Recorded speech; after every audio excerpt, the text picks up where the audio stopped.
Olá pessoal, sou o professor Jonildo da Central do Enem, professor de literatura da Central do Enem. Nessa videoaula de hoje, a gente traz um tema interdisciplinar. Hoje nós vamos trabalhar a importância de estudar, uma espécie de interdisciplinaridade nas áreas de conhecimento.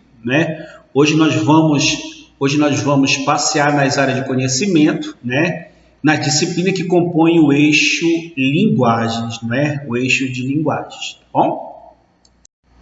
Bem, a gente começa a nossa videoaula de hoje falando sobre a importância de estudar, em tempos de pandemia, a importância de estudar. Qual seria esse plano? Seria esse plano de retorno às nossas aulas presenciais, assim que passar essa pandemia, Então, a gente começa hoje a falar da interdisciplinaridade nas áreas de conhecimento, A gente começa aqui a fazer primeiro uma interdisciplinaridade nas nossas disciplinas que compõem os eixos da área de linguagens, A língua portuguesa, a literatura, a arte e a educação física. Com relação à língua portuguesa, o que a gente precisa saber? Para saber interpretar o que é confinamento social, em tempos de pandemia da Covid-19.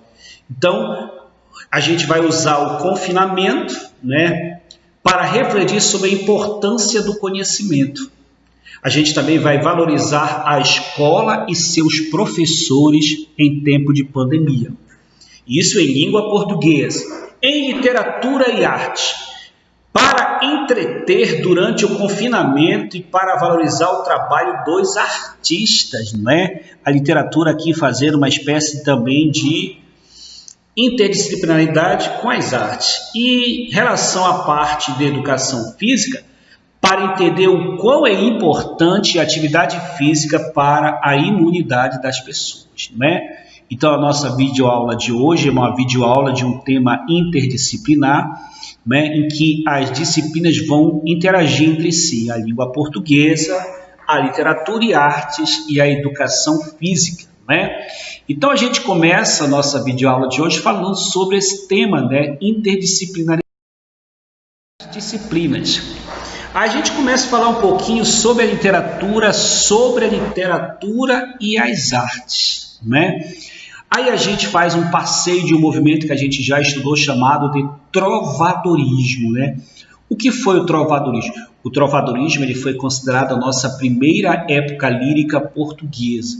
Corresponde aos poemas feitos pelos trovadores portugueses para serem cantados em feiras, em festas e nos castelos durante os últimos séculos da Idade Média, Quando você fala de trova, você lembra de cantigas. E as cantigas subdividem-se em cantigas líricas de amor e de amigo e cantigas satíricas de escárnio e maldizia. Professor, qual é o teor argumentativo das cantigas de amor? O eu lírico é masculino, é o homem quem fala, Aqui aparece o ambiente de corte, da corte palaciana. A dama é uma mulher inalcançável. Há o sofrimento que nós chamamos de coita, que é o sofrimento e a dor de um trovador, de amar uma mulher inacessível, inatingível, que não lhe corresponde, uma mulher inalcançável, A idealização da mulher, e aqui nós temos um caráter analítico discursivo na cantiga de amor.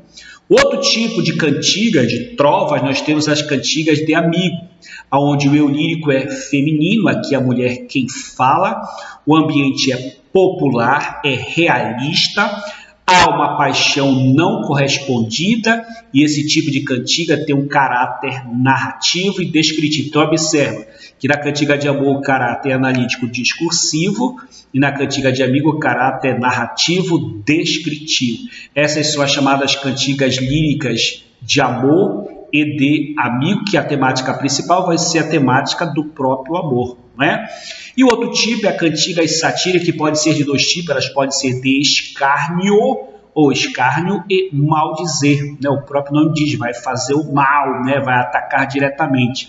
São sátiras de valor documental e que criticavam os costumes da época. Então observa que foi mesmo o trovadorismo, ele foi considerado a nossa primeira época lírica portuguesa, não é?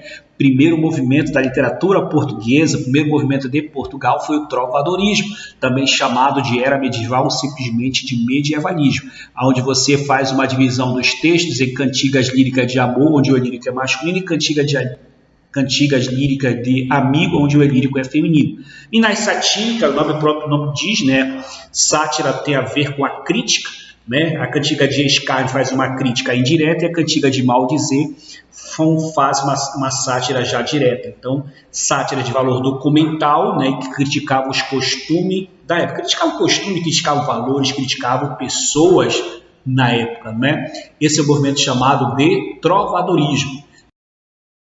Movimento chamado de humanismo, né? Humanismo vem de humano, ser humano.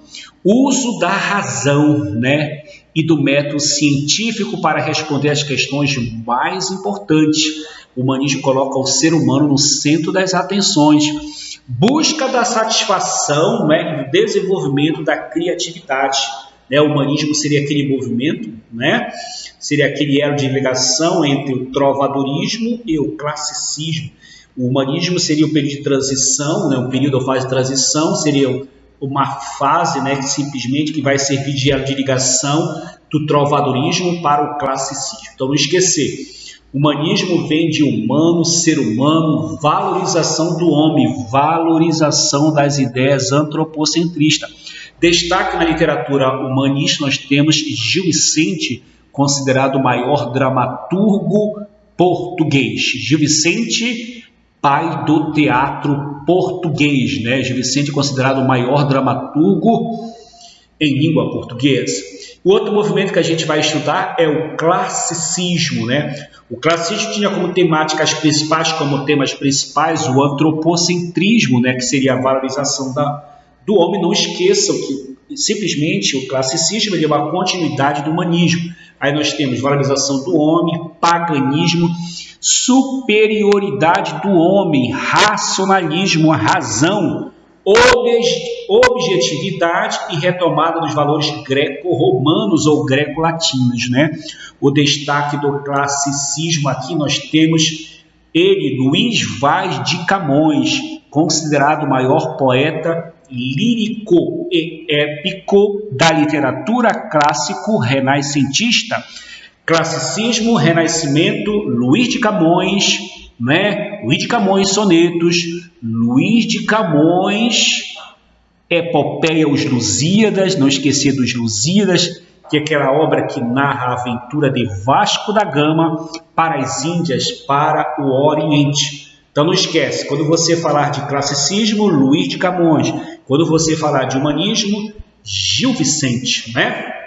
E depois nós temos o barroco, né? O barroco considerado o nosso primeiro estilo de época brasileiro, né? O primeiro estilo de época brasileiro do barroco, século XVII, caracterizado pelo contraste, pela oposição entre bom e mal, né? O bom sempre vence o mal, céu e inferno, fuga do racionalismo, luta pelo profano e sagrado, valorização do presente e utilização de figuras de linguagem, né, que torna o texto barroco complexo, de difícil compreensão, onde nós temos a presença dos hipérbatos. Que são hipérbatos? Hipérbatos é a ordem natural dos termos de uma oração. Quando a oração está toda invertida, nós temos o hipérbole. As hipérboles, que são exageros típicos do barroco, e as metáforas, que é aquela comparação com a ideia. São três movimentos muito importantes que você tem que estudar, não é? O humanismo, né? O humanismo século XV, Gil Vicente, classicismo século XVI, Camões, e barroco. Quando você fala de barroco, você tem que lembrar da figura de Gregório de Matos Guerra, considerado o principal difusor do barroco no Brasil. Tá certo, pessoal? Então, essa é a nossa dica, né? A nossa videoaula de hoje fala sobre esses movimentos muito importantes, não é, para a literatura de Portugal, né? Que foi o trovadorismo, que foi o humanismo, o classicismo. E quando você falar em literatura brasileira, você vai lembrar do barroco, considerado o nosso primeiro estilo de época brasileiro. Esses movimentos constantemente, principalmente o classicismo e o barroco, são movimentos recorrentes na nossa prova do Enem. Tá certo, pessoal? Então tenham um bom dia, uma boa tarde ou uma boa noite, não é? E até a próxima, se Deus quiser.